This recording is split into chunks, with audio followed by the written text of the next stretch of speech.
Hello students.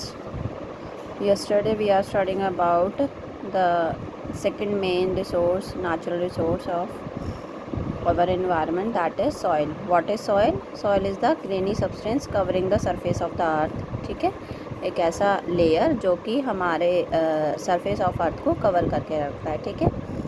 Second हमने पढ़ा था what are the factors affecting soil formation, की सॉइल को फॉर्म करने के लिए ऐसे कौन कौन से फैक्टर्स हैं जो अफेक्ट करते हैं. ठीक है. Now next is degradation of soil. Degradation of soil का मतलब है बेटा सर डिग्रेड होना. मतलब डिग्रेड का मतलब क्या होता है कि सॉइल की जो क्वालिटी है उसका डे बाय डे ख़त्म होना. तो जो मिट्टी है, जो सॉइल है, उसकी जो क्वालिटी है वो डे बाय डे डिग्रेड क्यों हो रही है? Because of following reasons. First is deforestation. Deforestation होता है कटिंग डाउन ऑफ फॉरेस्ट और cutting down of trees in a large number. कि जब हम हमारे फॉरेस्ट एरियाज़ को कट करते हैं रेगुलरली या ट्रीज़ को लार्ज नंबर में कट करते हैं तो दैट रिजल्ट्स इन डिफॉरेस्टेशन. और डिफॉरेस्टेशन होता है क्योंकि आपको पता है कि हमारे जो इन्वायरमेंट है उसमें जो ट्रीज़ हैं, जो प्लांट्स हैं, जो फ्लोरा एंड फौना है वो एक मोस्ट इम्पॉर्टेंट पार्ट प्ले करते हैं which helps to affect the rate of humus formation in the soil. Second is overgrazing. Overgrazing क्या होता है बेटा कि जैसे हम कहते हैं ना गेहूं की फसल होती है तो उसके बाद हम लोग क्या करते हैं, हमारे जनरली लोग फैमिली मेम्बर्स क्या करते हैं कि उसको जला देते हैं जिससे कि उस पर दोबारा से नई फसल को हम उपजाऊ कर सकें. तो ओवर ग्रेजिंग भी जब किया जाता है तो इसी तरीके से कई बार क्या करते हैं गाय भैंसों को मतलब जानवरों को चरने के लिए छोड़ दिया जाता है खेत में जिससे कि वो जो फसल है उसको वो टोटली डिस्ट्रॉय कर सकें और उस पर नई फसल को हम कर सकें. तो बार बार ऐसा करने से भी हमारा जो सॉइल है, जो उसकी फर्टिलिटी है वो क्या हो जाती है, अफेक्ट होती है. Second is over use of chemical fertilisers और पेस्टिसाइड्स. कि जब हम फर्टिलाइज़र्स और पेस्टिसाइड्स का ज़्यादा यूज़ करते हैं तो हमारा क्या होता है, सॉइल डिग्रेड हो जाता है. ठीक है. Next is rain wash. कि बारिश जब बहुत तेज़ी से बारिश होती है तो भी जो सॉइल की फर्टिलिटी है वो एक जगह से दूसरी जगह पर मूव हो जाती है. क्यों? क्योंकि पानी का जो फ्लो रहता है वो बहुत तेज़ रहता है जिसके प्रभाव से जो सॉइल है, जो ऊपरी मिट्टी का जो ऊपरी भाग रहता है वो क्या हो जाता है, वॉश हो जाता है या मूव कर जाता है from one place to another. Next is landslides and floods. Flood क्या होता है, बाढ़. लैंडस्लाइड्स ज़मीन का अपनी जगह से हिलना. आपने सुना होगा वहाँ पर लैंडस्लाइड्स बेसिकली कहाँ पर होते हैं, माउंटेन एरिया में होते हैं. जहाँ पर पहाड़ी इलाका होता है वहाँ पर या तो आंधी तूफ़ान की वजह से या तेज़ बारिश की वजह से क्या होते हैं, लैंडस्लाइड्स होते हैं. और ये कहीं ना कहीं हमारे सॉइल को अफेक्ट करते हैं. अब हमने ये तो पढ़ लिया कि हाउ सॉइल इज़ डिग्रेड, कि किन किन वजह से सॉइल डिग्रेड होता है. Now we will study about how we can conserve the soil. ठीक है. तो सॉइल कंजर्वेशन क्या होता है कि सॉइल को हम उसकी फर्टिलिटी को कैसे बचा के रख सकते हैं, उसको कैसे फर्टाइल रख सकते हैं. How we can conserve the soil. First is mulching. Mulching is a protective layer covering of rotting vegetable matter spread to reduce evaporation and soil. Mulching का मतलब होता है बेटा हिंदी में घास पात. कि जो भी हमारा प्रोडक्ट है या जो भी हमारा हम कहें फसल है उसके आसपास हम क्या कर देते हैं, झाड़ झक्कड़ रख देते हैं जिससे कि जो हमारा वेजिटेबल है, जो हमारा फसल है वो ख़राब ना हो. उसकी जो फर्टिलिटी है, जो पानी की नमी है उसमें या जो नमी है वो बनी रहे और सॉइल ख़राब ना हो. That's the one of the most important method to conserve the soil. Second is contour barriers. Contour barrier होता है बेटा हिंदी में मेड बनाना, जिससे कि सॉइल की नमी बनी रहे. मेड बनाना क्या होता है, जिस तरीके से हम कहें एक नाली के जैसा बना देते हैं हम, बहुत पास मिट्टी से, मतलब जैसे आपने वो देखा है, ब्रेकर देखा है, रोड्स पे बना देते हैं ना ब्रेकर्स, तो वो तो दूर दूर होते हैं. हम खेत में क्या करते हैं, उनको पास पास बना देते हैं और उनके बीच में जो स्पेस रहता है वहाँ पर हम अपनी फसल को उगाते हैं। तो उससे क्या रहता है, जैसे हम पानी देते हैं या हम बीज डालते हैं, तो वो जो बीज और पानी है वो इधर उधर नहीं जाता, उनकी हेल्प से वो एक स्ट्रेट लाइन में रहता है और उससे नमी भी बनी रहती है। Third is rock dam. Rock dam क्या होता है कि हम लोग क्या करते हैं, पत्थरों से, मोटे मोटे पत्थरों से हम क्या बना देते हैं, छोटे छोटे डैम्स बना देते हैं अक्रॉस आर ड्रेनेज वे, जहाँ से पानी जाता है, जिससे की वजह से क्या हो जाता है, जो फ्लो ऑफ वाटर है वो क्या हो जाता है, रुक जाता है। मतलब पानी जहाँ, जैसे चावल में आपको धान, तो धान में पानी की सबसे ज़्यादा ज़रूरत होती है, तो उसके लिए हम लोग कई बार क्या करते हैं कि जहाँ से वो ड्रेनेज सिस्टम है वहाँ हम लोग क्या कर देते हैं, स्मॉल डैम्स बना देते हैं, जिससे कि फ़्लो ऑफ वाटर को हम क्या कर सकते हैं, रोक सकते हैं। ठीक है। Next is terrace farming. Terrace farming क्या होता है, सीढ़ीदार खेत। बेटा ये बेसिकली होता है माउंटेन एरिया में, आपने शिमला में देखा होगा, इधर हरिद्वार, ऋषिकेश, आगे उधर क्या आता है वो,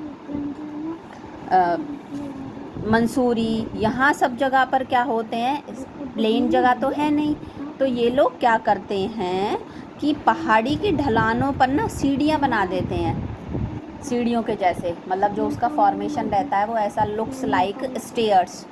उनकी जगह आकार में छोटे छोटे खेत बना देते हैं और इससे क्या होता है कि जो वाटर का फ़्लो है वो उन सीढ़ियों पे रुक जाता है, जिसकी वजह से उन सीढ़ियों पे, उन उस पे टेरेसेस पे क्या हो जाता है, क्रॉप, फसल जो है वो उग जाती है, फर्टाइल होती है। ठीक है। Next is intercropping. इंटरक्रॉपिंग क्या होता है कि दो या दो से ज़्यादा जो फसल है एक साथ उगाना।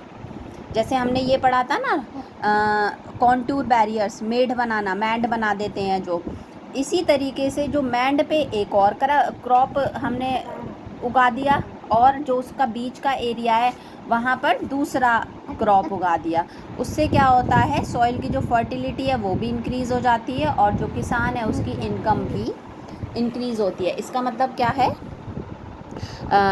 इंटरक्रॉपिंग का, कि दो या दो से ज़्यादा फसल को एक साथ at the same time produce करना, ग्रो करना। ओके।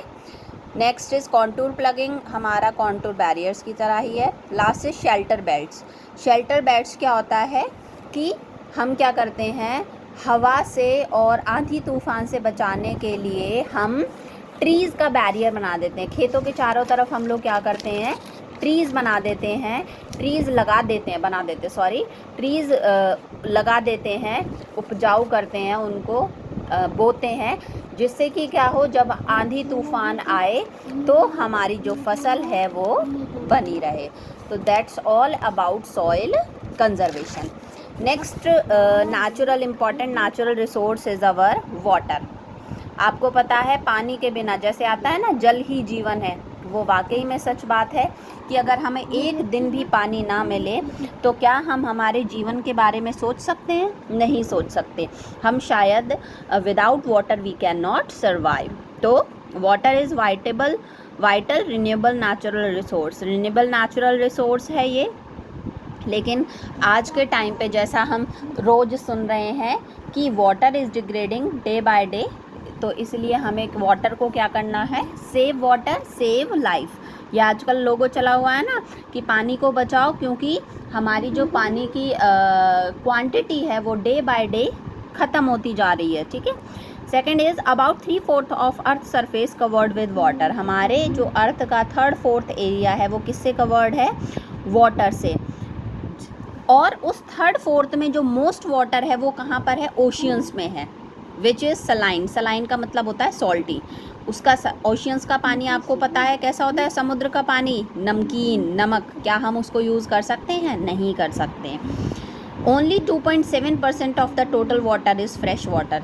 3/4 वाटर में से मोस्ट वाटर कैसा है, ओशियंस ने कवर किया हुआ है। ओशियंस का पानी कैसा होता है, सॉल्टी होता है। अब उस टोटल वाटर में से only 2.7% of water is fresh water, जिसको हम हमारी आम जिंदगी के लिए यूज़ करते हैं, ठीक है। Water can be cycle from oceans, winds, reverse, land etcetera by the process called water cycle. हम वाटर साइकिल के थ्रू जो इम्प्योर वाटर है उसको फ्रेश वाटर में कन्वर्ट कर सकते हैं। अब आता है प्रॉब्लम ऑफ वाटर अवेलेबिलिटी, कि इतना जब प्लेंटी ऑफ वाटर है, हमारा अर्थ सरफेस को इतने पानी ने घेरा हुआ है, फिर भी हमें पानी की कमी क्यों है। Why we are facing with the problem of water availability. So there are some reason, as we know, because of lack of rainfall, over exploitation and contamination of water sources। भाई जब बारिश का मौसम होता है तो प्रॉपर रेनफॉल नहीं हो पाता है।